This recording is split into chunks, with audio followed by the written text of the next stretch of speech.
दिल्ली की एक साधारण 4 मंजिला इमारत में नितेश और उसके 3 दोस्त विकास, सौरभ और रमेश अपनी जिंदगी बिता रहे थे। यह कहानी उनके जीवन की एक अजीब और डरावनी घटना की है जो उनकी सामान्य जिंदगी को भयानक मोड़ पर ले आई।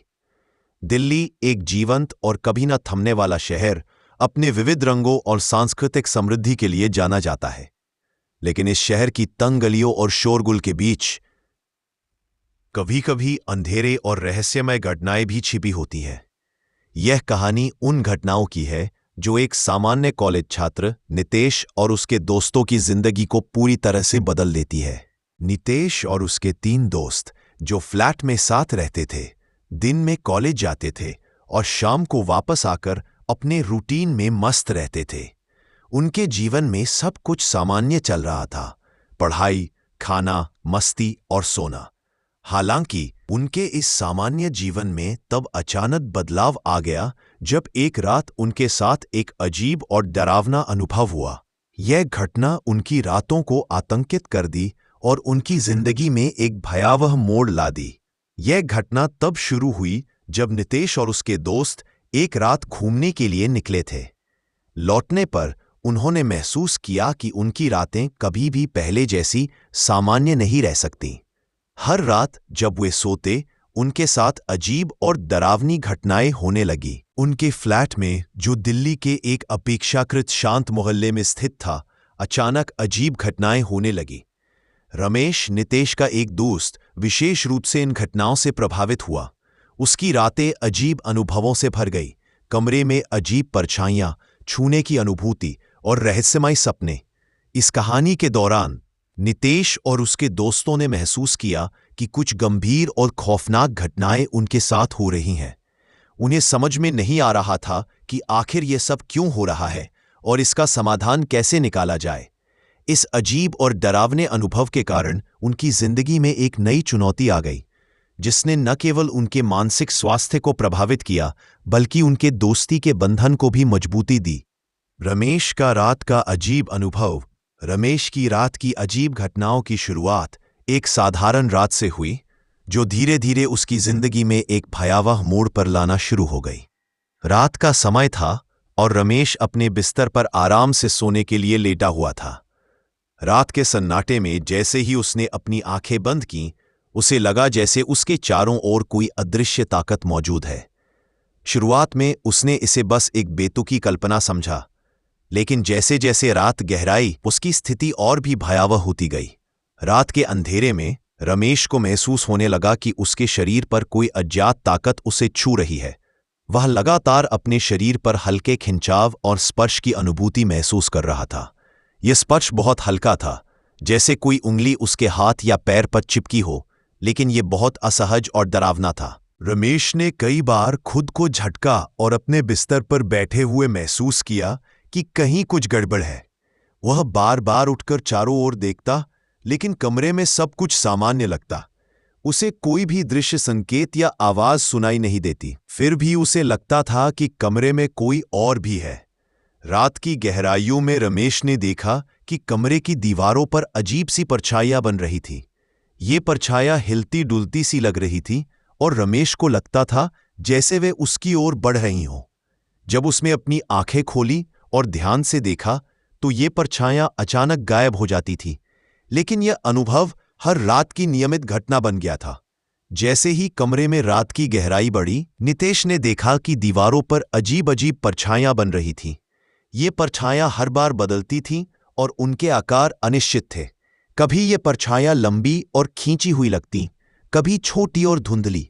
परछाइयां ऐसी लगती थी जैसे कोई अदृश्य हाथ उन्हें खींच रहा हो।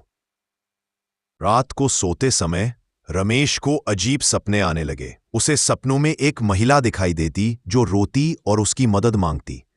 वह सपने में खुद को उस महिला के साथ एक अंधेरे और खौफनाक जगह पर पाता, जहां सब कुछ धुंधला और असमंजस भरा होता। इन सपनों का प्रभाव उसके मानसिक स्वास्थ्य पर स्पष्ट रूप से दिखाई देने लगा। रात की अजीब घटनाओं का असर रमेश की शारीरिक स्थिति पर भी पड़ा। उसके शरीर पर अचानक अजीब निशान दिखने लगे, जो उसकी नींद और आराम को प्रभावित करने लगे।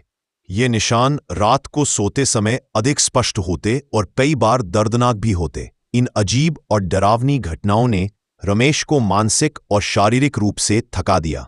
उसने अपने दोस्तों को इन अनुभवों के बारे में बताया, लेकिन जब कोई भी स्थिति का स्पष्ट कारण नहीं मिला तो वह एक तांत्रिक की मदद लेने पर मजबूर हो गया। नितेश की कोशिशों के बावजूद ये परछाइयां हर रात लौटती थी। रात के समय नितेश और उसके दोस्तों के लिए यह एक सामान्य दृश्य बन गया था। परछाइयों की अजीब गतिविधियां उन्हें मानसिक तनाव का सामना करने के लिए मजबूर कर रही थीं। नितेश और उसके दोस्तों ने अपने फ्लैट में हो रही अजीब घटनाओं के कारण गहरी छानबीन शुरू की। वे जानना चाहते थे कि क्या उनके फ्लैट की इस अजीब स्थिति का कोई ऐतिहासिक कारण हो सकता है। उन्होंने आसपास के लोगों से जानकारी इकट्ठा की और जल्द ही एक चौंकाने वाली जानकारी प्राप्त की। पता चला कि उनके फ्लैट में 8-10 साल पहले एक महिला की रहस्यमयी मौत हुई थी। यह महिला अकेली रहती थी।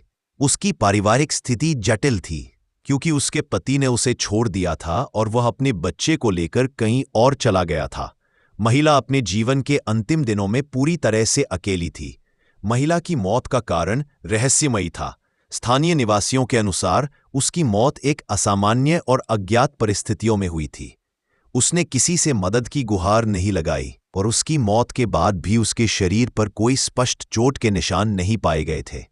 उसकी मौत के कारण को लेकर कई अटकलें थीं, लेकिन कोई ठोस तथ्य नहीं था। कुछ लोग मानते थे कि महिला की मृत्यु आत्महत्या से हुई हो सकती है, जबकि दूसरों का मानना था कि उसकी मृत्यु का कोई और कारण हो सकता है जिसे अभी तक सामने नहीं लाया गया है। महिला की मौत के बाद से फ्लैट में अजीब घटनाएं होने लगीं। कई बार लोगों ने सुनी सुनाई कहानियां सुनाई कि महिला की आत्मा अभी भी फ्लैट में भटक रही है और उसकी उपस्थिति को महसूस किया जाता है। इसके अतिरिक्त फ्लैट में लोगों ने रहस्यमय आवाजें और अदृश्य शक्तियों के संकेत भी महसूस किए हैं। महिला की रहस्यमयी मौत और उसके बाद के घटनाक्रम ने नितेश और उसके दोस्तों को इस फ्लैट के इतिहास की गहराई में झांकने पर मजबूर कर दिया। यह रहस्यमय इतिहास न केवल उनके लिए एक रहस्य बना रहा, बल्कि उनके जीवन को पूरी तरह से बदलने वाली घटनाओं का भी कारण बना।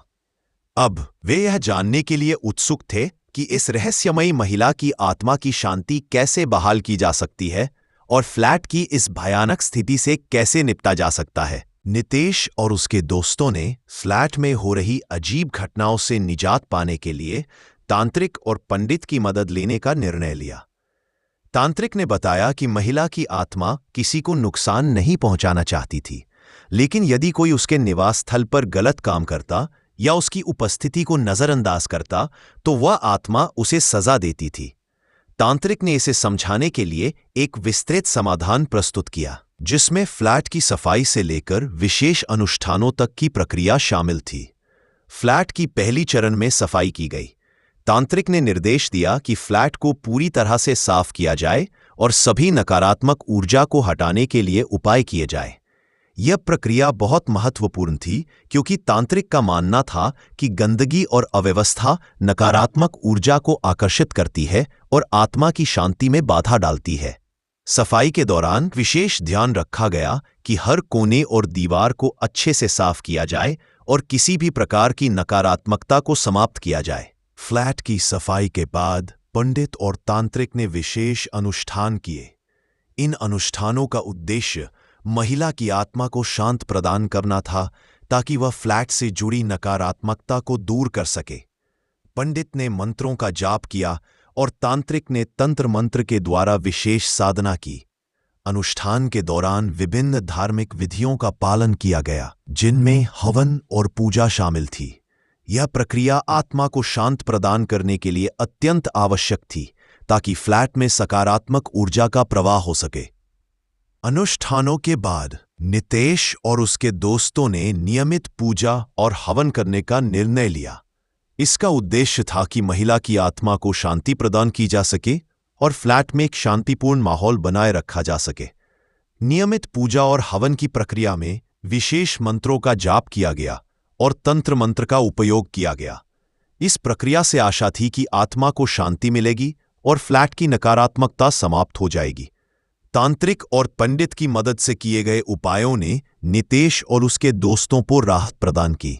फ्लैट की सफाई, विशेष अनुष्ठान और नियमित पूजा के माध्यम से उन्होंने आत्मा की शांति की दिशा में महत्वपूर्ण कदम उठाए।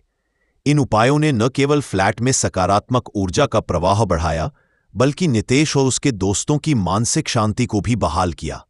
अब वे अपने जीवन को सामान्य रूप से जीने में सक्षम थे और फ्लैट की अजीब घटनाओं से मुक्ति पा चुके थे।